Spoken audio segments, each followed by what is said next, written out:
வணக்கம். இது 8ஆம் அறிவு.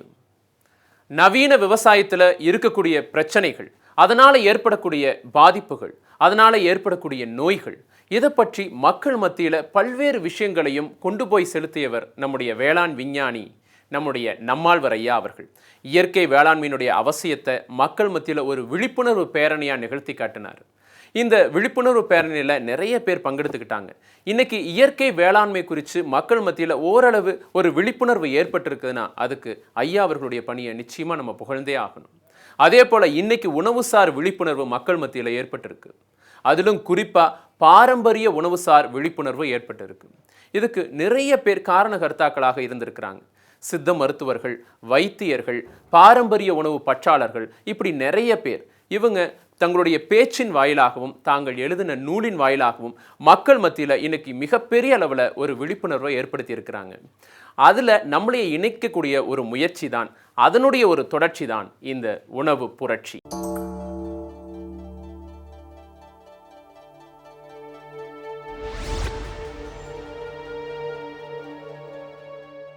உலக பண்பாட்டிற்கு அள்ளி கொடுத்தவர்கள் நாம், உலகிற்கு நாகரீகம் சொல்லிக் கொடுத்தவர்கள் நாம். உலகத்தினுடைய மற்ற கண்டங்களில் பள்ளிக்கூடங்கள் கூட இல்லாத காலகட்டத்தில் இங்கே பல்கலைக்கழகம் வச்சு நடத்திக்கிட்டு இருந்தோம். உணவே மருந்து அப்படிங்கிற அற்புதமான விஷயத்தை உலகத்திற்கே சொல்லி கொடுத்தவங்க நம்முடைய முன்னோர்கள். ஆனால் இன்னைக்கு நம்மளுடைய உணவை தேர்ந்தெடுக்கக்கூடிய முறைகளில் ஏற்பட்டிருக்கக்கூடிய மாற்றம், வாழ்வியலில் ஏற்பட்டிருக்கக்கூடிய மாற்றம், அதனால் நிறைய நோய்களுக்கு சொந்தக்காரர்களாக மாறிக்கிட்டு இருக்கிறோம்.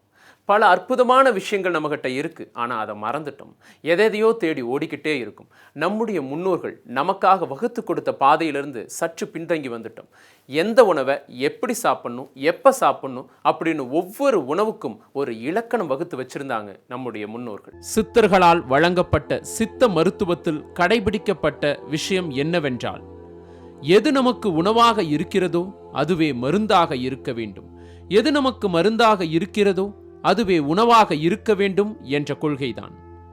சித்தர்கள் பதார்த்த குண சிந்தாமணி என்ற நூலை எழுதி, அந்த நூலிலே நாம் சாப்பிடக்கூடிய தண்ணீருக்கு என்ன குணம், பாலுக்கு என்ன குணம், பருப்புக்கு என்ன குணம், அதே போல அரிசிக்கு என்ன குணம், அரிசியில் எத்தனை வகை இருக்கிறது, பாலில் எத்தனை வகை இருக்கிறது, வெள்ளாட்டு பாலுக்கு என்ன குணம், பசும்பாலுக்கு என்ன குணம், காராம்பசும்பாலுக்கு என்ன குணம், எருமை பாலுக்கு என்ன குணம் என்று ஒவ்வொன்றையும் வகைப்படுத்தி முழுமையாக எழுதியிருக்கிறார்கள்.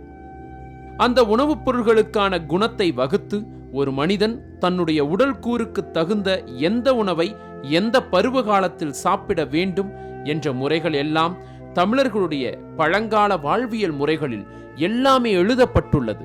உணவே மருந்து என்று உலகிற்கே எடுத்துக்காட்டாக இருந்த ஒரு தமிழ்ச் சமூகம் இன்றைக்கு உண்ணும் உணவுகள் என்ன? அதனை பட்டியலிட்டு பார்த்தோமானால் மிகவும் வேதனை தரக்கூடிய விஷயமாக இருக்கின்றது.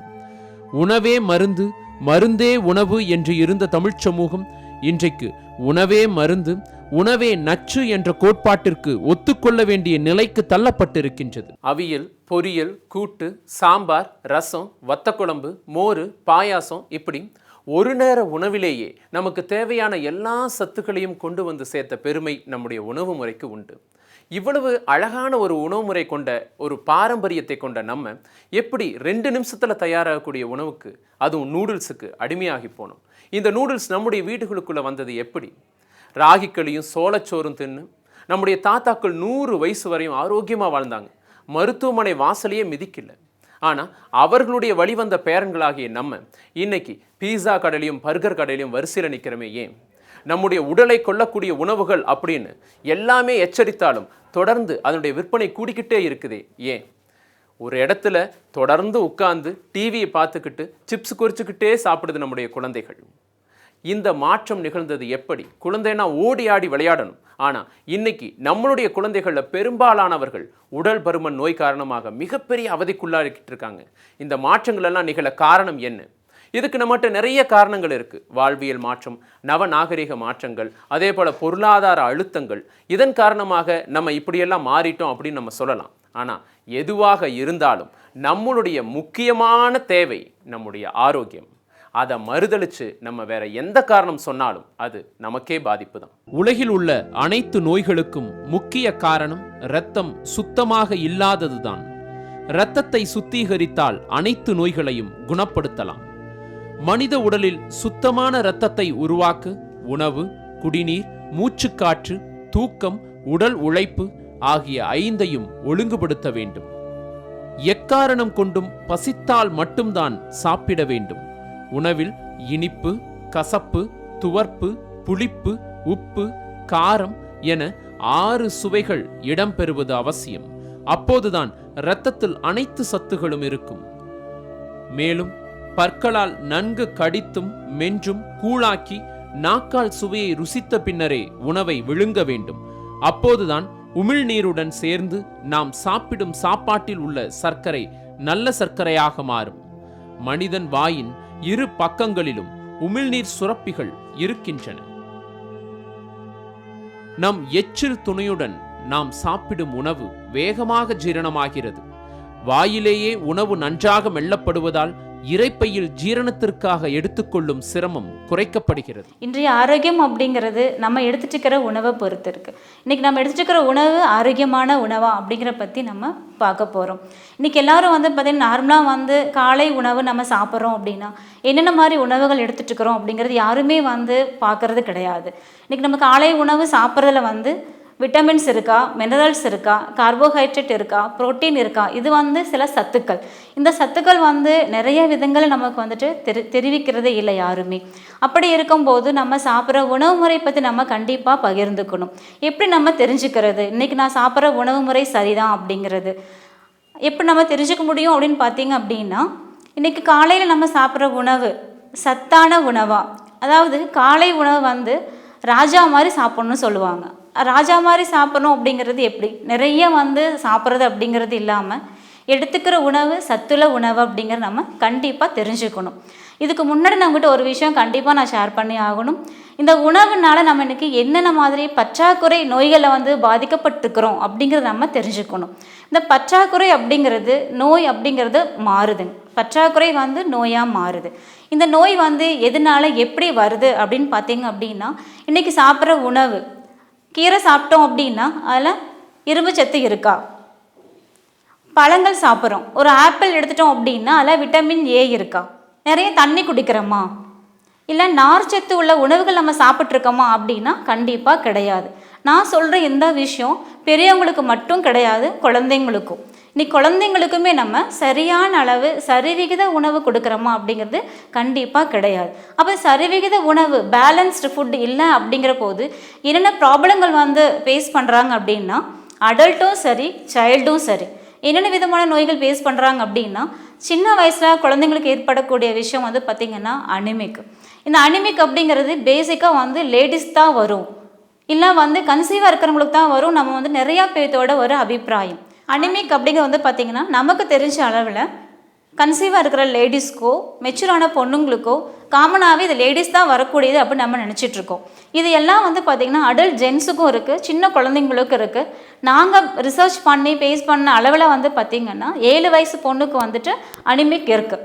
7 பாயிண்ட் அப்படிங்கிறது ரொம்ப ரொம்ப லோ பாயிண்ட் இந்த லெவலில் இருக்குது. நிறைய குழந்தைங்களுக்கு கண் பார்வை குறைபாடுகள் வருது. விட்டமின் ஏ குறைபாடு அப்படின்னு சொல்கிறாங்க, டாக்டரை பார்க்குறாங்க. டாக்டரை பார்க்கும்போது என்ன சொல்கிறாங்கன்னா, நீங்கள் விட்டமின் ஏ கலந்துள்ள உணவுகள் கேரட் கொடுங்க, தக்காளி கொடுங்க, ஆப்பிள் கொடுங்கன்னு சொல்கிறாங்க. இன்றைக்கி எத்தனை குழந்தைங்கள் தக்காளி சாப்பிடுது, ஆப்பிள் சாப்பிடுது, கேரட் எடுத்துக்குது? கண்டிப்பாக எடுத்துக்கிறது இல்லை. ரெண்டாவது பார்த்தீங்கன்னா, நீங்கள் பெரியவங்களுக்கு எடுத்துக்கிட்டோம் அப்படின்னு பார்த்தீங்கன்னா, வீட்டுக்கு 2 பேஷண்ட் கண்டிப்பாக இருக்காங்க. அது சுகரில் இருக்காங்க, பிபியில் இருக்காங்க, ருமண்டாய்டு சொல்லக்கூடிய மூட்டுவலில் பாதிக்கப்பட்டிருக்காங்க, நிறைய நோய்களை பாதிக்கப்பட்டிருக்காங்க. அப்போ இதுக்கான என்ன சொல்யூஷன் அப்படின்னு பார்த்தீங்கன்னா, இன்றைக்கி நம்ம சாப்பிட்ற உணவு முறை அப்படிங்கிறது தான்.